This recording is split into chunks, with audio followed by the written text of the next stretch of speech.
Сайн байцгаана уу та бүхэнд олон улсын амьдралд басан үйл явдлыг таймлаг хүргэе.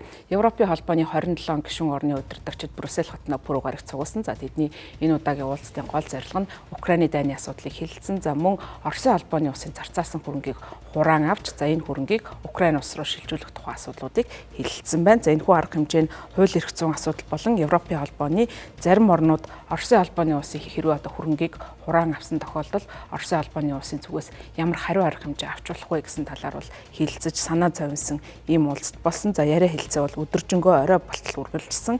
Хэвлэлийн цаг хүртэл албан ёсны мэдэгдэл гараагүй байгаа юм байна. За Америкийн нэгдсэн улсын зүгээс Орос Украины хооронд хурдан яриа хэлэлцээ хийж инхийг тогтоох сонирхолтой байгаа учраас Оросын холбооны улсын болон Украины зүгт бол дарамтчилтаа хийсэн хിവэр байгаа. За мөн Америкийн нэгдсэн улсын зүгээс хэрвээ энэхүү хурааж авсан хөрөнгийг зарцаасан хөрөнгийг хураан авч Украинд шилжүүлэх тохиолдолд Оросын холбооны улс яриа хэлэлцээний ширээнд суух сонирхол бага болно гэж үзэж байгаа учраас Европын орнуудыг энэ тал дээр илүү уян хатан бодлого баримтлахыг шаардаж байгаа. За харин европчуудын хувьд бол энэхүү яриа хэлэлцээнд аль болох оролцож Европын үүрэг оролцоог инхийн төлөвлөгөө болон бусад Украинтай холбоотой асуудлууд бол оролцоог нь хангах зорилготой байгаа учраас энэ удаагийн хэлэлцээрийг шийдвэрлэх мөч гэж үзэж байгаа юм байна.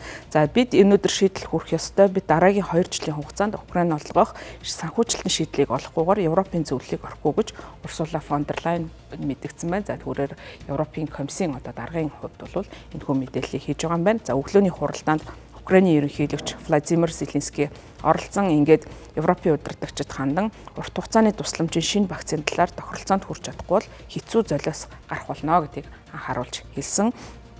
За энэхүү хөрөнгийг хэрхэн өргөдтэй холбоотой 2 сонголтуудыг Европын улсуудын хооронд ярьж байгаа юм. За эхний хувьд бол Оросын холбооны улсын төв банкны хөдөлгөөнгүй зарцаасан хөрөнгийг Украинд олгох хүүнгийн нөхөн төлбөрийн зээл болгон ашиглах ийм шинэ саналыг гаргаад байгаа. За мөн Москвагийн түрэмгийллийн улмаас учирсан хохирлыг нөхөн төлсөний дараа энэ мөнгийг нөхөн төлөх боломжтой гэсэн ийм хувилбарыг гаргаж байгаа. За харин хоёр дахь хувилбар нь санхүүгийн зах зээл дээрх нийтлэг зээл буюу ковид цар тахлын үеэр Еврокомиссийн бүх гишүүн орнуудын өмнөөс хийсэн энэ зээлийг гаргах явдал байгаа. За Европын холбооны хэмжээнд зарцаасан Оросын нийт 210 тэрбум евро бий. За энэ хөрөнгийн 185 тэрбум евро нь зөвхөн Бельги улсад хадгалагдаж байгаа учраас Бельги улсын хувьд хууль эрх зүй болон санхүүгийн эрсдлийг дурдж уг төлөвлөгөөг эсэргүүцэж байгаагаа мэдэгдэж байгаа. За Бельгийг оролцуулаад нийтдээ 7 улс бол энэхүү төлөвлөгөөг эсэргүүцсэн байдалтай байна. За Бельгийн ерөнхий сайд Барт де Вен хэлэхдээ Европын холбооны орнуудаас зээлийн нийт дүнг хамарсан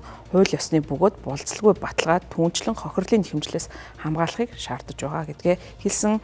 За мөн тэрээр парламенттай хандаж мэдгэхдээ Европын холбооноос Украиныг Оросын түрэмгийлсрийн эсрэг тэмцэгтэн туслах зорилгоор 2026-27 онд санхүүжүүлэх саналууд нь Брюсселд хүлээн авахд хангалттай баталгаа байгаа гэдгийг парламенттай танилцуулж хэлсэн. За харин Европын холбооны албан тушаалтнууд Бельгийн санаа зовж байгаа байдлыг намжаах зорилгоор чадах бүхнээ хийсэн. За бусад гишүүн орнууд баталгаа зэрэг олон давхар хамгаалалт эрсдлийг хамгаалах зүйлүүдийг санал болгож Бельгид учрах эрсдлийг аль болох бага болгохыг чармааж байгаа гэдгээ мэдэгдэж байгаа. Зээлийг батлахын тулд Европын холбооны 27 улсын доор хаяж 15 буюу тус холбооны хүн амын 65%-ийг бүрдүүлдэг олонхын саналыг авсан байх шаардлагатай. За одоогийн байдлаар бол энэ саналд хүрэх хэсэг нь одоогийн байдлаар тодорхойгүй байна. За ялангуяа Бельги зэрэг орнуудын эсэргүүцэлтэй тулгарч байгаа энэ нөхцөлд бол энэ зээлтэй холбоотой за мөн Оросын холбооны улсын зарцаасан хөрөнгийг хэрхэн ашиглахтай холбоотой асуудал дээр асуудал тулгарх магадaltaй байна. За одоогийн байдлаар Украин улсад бол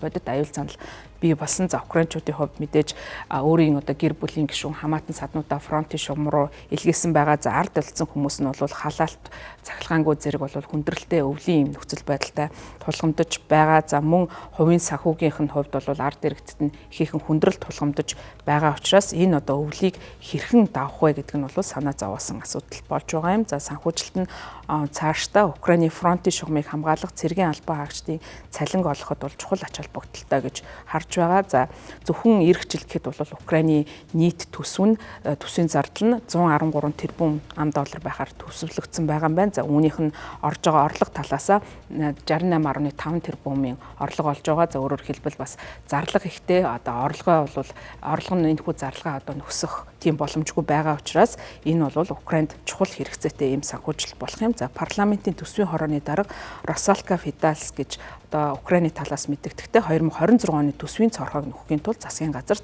18-аас 20 тэрбум $, гадаадаас санхүүжилт хэрэгтэй гэдгийг анхааруулж байгаа. За харин Оросын холбооны улсын зүгээс мэдээж өөрийн зарцаасан хөрөнгөөсөө татгалзах бодлого байгаа. За Европын хэд хэдэн орн болвол Украиныг санхүүжүүлэхэд Оросын гадаад хөрөнгийг ашиглахыг шаардаж байгаа ч гэсэн яриа хэлцээ зогсон байдалд Оросныг Оросын холбооны улс ашиглаж байгаа. За Оросын төв банк бэлэгдэх Euroclear хадгаламжийн эсрэг болвол шүүхийн нэхэмжил гаргаж байгаагаа зарласан. За хэрвээ Оросын ашиг сонирхлыг хүндэтгэхгүй бол Оросын зүгээс тэмцлээ үргэлжлүүлнэ гэсэн мэдээллийг засаг захиргааныхан зүгээс хийсэн байдалтай байна. За энэ асуудлыг Европын холбооны хэмжээнд за мөн дараагийн талууд бол Оросын холбооны улс болон тэрчлэн Америкийн нэгдсэн улсын оролцоогоотойгоор шийдвэрлэх шаардлагатай болж байгаа. За өвөл бол нэлээд хүндхэн болж байна. За мөн талууд хоёр тал харилцан бие биен рүүгээ давталсан хэвээр байгаа нь бол энэ нөхцөл байдлыг улам хурцдгаж дайныг нин даруй зогсоох итгэл найдварыг олон түмний дунд алдагдуулах нөхцөлийг бүрдүүлж байгаамаа.